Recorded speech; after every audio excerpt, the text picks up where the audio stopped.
Mbak Intan sempat banyak ngomongin tentang motivasi. Sebenarnya kalau kita ngomongin sales itu kan sebenarnya musuh utamanya motivasi kan, motivasi diri sebenarnya.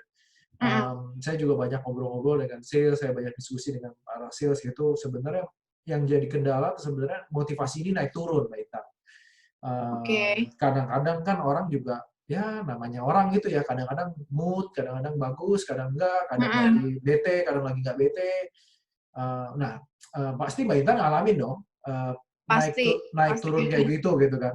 Nah, apa sih yang bisa membantu Mbak Intan juga untuk menjaga motivasinya selama tadi 5 tahun terus di atas 16 unit per bulan di dunia otomotif itu kan tidak gampang gitu dan konsistensi sebenarnya kan. Kalau misalnya orang yang biasa aja kan pasti ya sebulan mungkin bisa, setahun bisa, tapi ini udah 5 tahun berturut-turut Mbak Intan. Gimana caranya bisa menjaga motivasi tadi?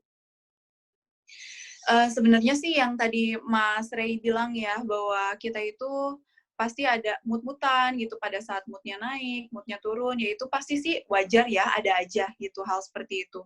Cuman yang biasa Intan lakukan sih pada saat mood-nya lagi turun, ya kita mencoba untuk melakukan hal-hal apapun yang bisa membuat kita positif kembali atau semangat kembali.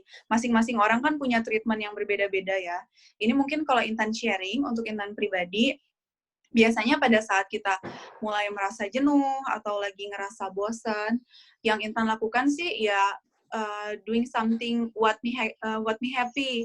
Kayak misalnya mungkin kita lebih merawat diri, ya mengapresiasi diri kita lah. Untuk yang perempuan mungkin bisa ke salon gitu, atau mungkin rata-rata kan semua orang suka musik ya. Biasanya kan kalau udah mulai stres, udah mulai jenuh, itu pasti ngedengerin musik. Musik kan masuk ke semua genre usia ya. Terus kemudian juga hal yang lainnya yang biasanya lakukan pada saat sudah mulai merasa stres atau jenuh, itu exercise sih, workout atau olahraga. Itu mungkin jenuh-jenuh tingkat menengah ya. Kalau misalnya kita udah jenuh banget, yang lebih besar lagi, ya mungkin kita bisa jalan-jalan, traveling, ke luar kota, atau mungkin ke luar negeri, atau mungkin kita jalan-jalan ke tempat-tempat terbuka, melihat alam kembali, sehingga akhirnya aura positif itu datang lagi gitu ke kita. Intinya sih pada saat kita jenuh, pada saat kita stres, kita harus melihat jangan selalu ke atas, kita harus melihat kembali ke bawah, bahwa di bawah kita itu masih banyak loh orang yang butuh pekerjaan. Masih banyak loh orang yang setiap harinya itu melamar kerja, pingin cari uang, dan lain sebagainya. Jadi pada saat kita melihat ke bawah, kita akhirnya kan sadar, oh ya alhamdulillah kita masih dikasih sehat, kita masih dikasih panjang umur, kita masih dikasih pekerjaan, kita masih dikasih sumber penghasilan, gitu. Jadi ya intinya kita harus tetap bersyukur, atau mungkin yang bisa teman-teman lakukan pada saat mengalami demotivasi, ya sharing dengan orang lain yang satu profesi dengan kita, yang mungkin produktivitasnya di atas kita.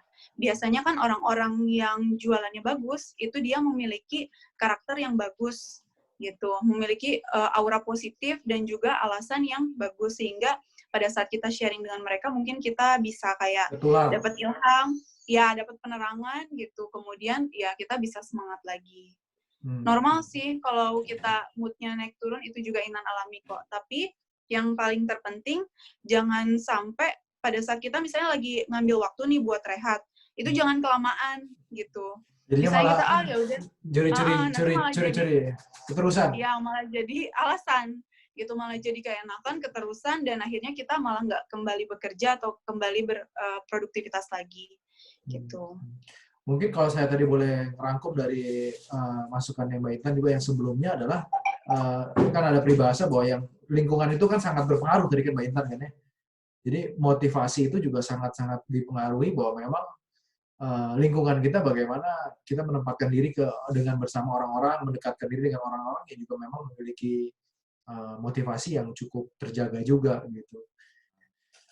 Sama satu lagi mungkin saya juga dari dengar Mbak Intan juga sempat bilang mau bantu orang tua ya, maksudnya kan kuliahnya mau bayar sendiri gitu-gitu, itu mungkin jadi salah satu motivasi juga kali ya. Betul. Iya, jadi kan kita harus jadi orang yang lebih baik lah ya. Kalau misalnya kita ya oke lah kita kerja tapi kita pendidikannya ketinggalan sih itu nggak bagus juga. Jadi pendidikan tetap harus kita jalani dan kita kalau bisa sih lebih bagus sih sebenarnya menurut Intan pribadi ya pada saat kita kuliah sambil kerja. Jadi kayak kita tuh nggak ada waktu semakin sedikit waktu kita yang terbuang pada saat kita bekerja sambil kuliah itu kan otomatis kita menjalani dua hal sekaligus dalam waktu bersamaan yang dua-duanya itu sama-sama positif. Pada saat bekerja kita cari pengalaman, jadi pada saat kita lulus kuliah kita bukan fresh graduate lagi, tapi kita sudah punya banyak pengalaman-pengalaman pekerjaan gitu, Mas. Kalau boleh tahu, Mbak Intan, ini iseng aja sih Mbak Intan, saya pengen tanya, rekor sebulan pernah jualan berapa mobil, Mbak? Itu waktu Desember, itu sekitar 37 unit sih, Mas. Nggak terlalu banyak. 37 unit 37 dalam unit. sebulan gitu. Itu rekor tertinggi pribadi ya? Iya. Berarti setiap hari jual satu atau lebih dong berarti itu? Iya, satu lebih. Waktu itu kan kerja sekitar 25 hari ya dalam waktu sebulan. Ya sehari ada yang 2, sehari 1.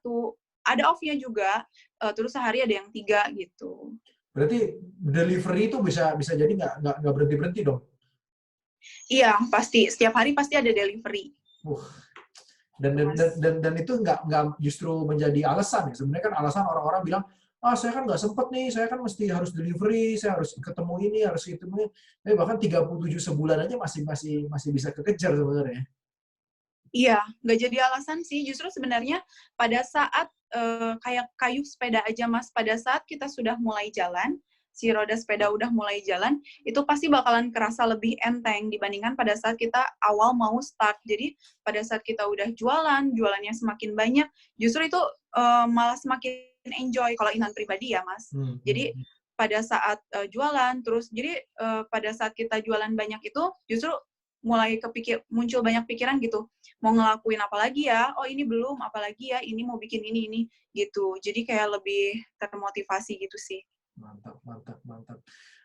Nah, kalau ngomongin tadi kan jualan, istilahnya kan RO itu kan jadi salah satu penting kan, Mbak ya? Jadi kan, atau repeat order lah kalau mungkin bagi teman-teman yang nggak tahu. Dan tentunya kan tadi Mbak Intan cuma bilang jualan awal-awal sulit, tapi setelah berapa lama kan makin lebih mudah. Nah, pasti tentunya itu kan penting untuk kita bisa jaga hubungan dengan pelanggan gitu kan, untuk kita bisa keep contact supaya RO ini tetap jalan terus gitu. Nah, ada tips nggak sih Mbak yang bisa di-sharing kira-kira gimana cara kita bisa jaga hubungan dengan pelanggan secara baik gitu?